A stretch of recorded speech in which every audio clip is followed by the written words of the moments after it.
मेरे दिव्य आत्मन मित्रों, आपका हृदय से स्वागत है।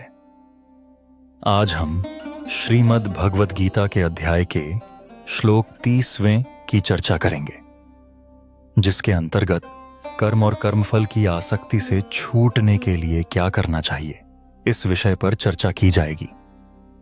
श्रीमद् भगवद गीता अध्याय 3 कर्म योग का श्लोक 30 एक अत्यंत गहन और प्रेरणादायक श्लोक है।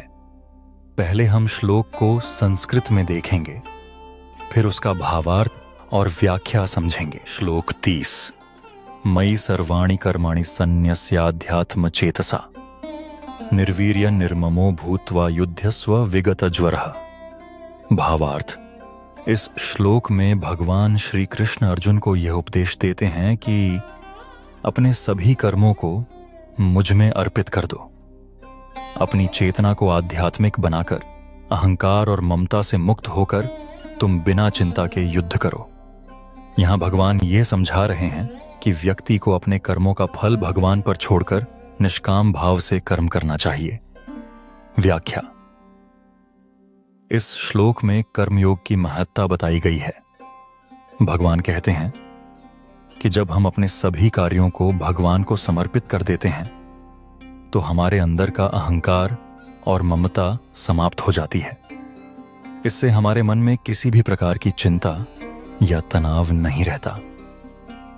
निष्काम कर्म करने से हम अपने कर्तव्यों का पालन करते हुए भी आध्यात्मिक उन्नति की ओर बढ़ते हैं। इस श्लोक का मुख्य संदेश यह है कि हमें अपने जीवन के कार्यों को सेवा के रूप में देखना चाहिए और अपने व्यक्तिगत लाभ या हानि की चिंता किए बिना उन्हें पूर्ण निष्ठा और समर्पण के साथ करना चाहिए। इस प्रकार हम अपने जीवन में शांति और संतोष प्राप्त कर सकते हैं। पढ़ ले भागवत, पढ़ ले वेद पुराण, ओ बंदे पढ़ ले वेद पुराण, ओ बंदे पढ़ ले वेद पुराण।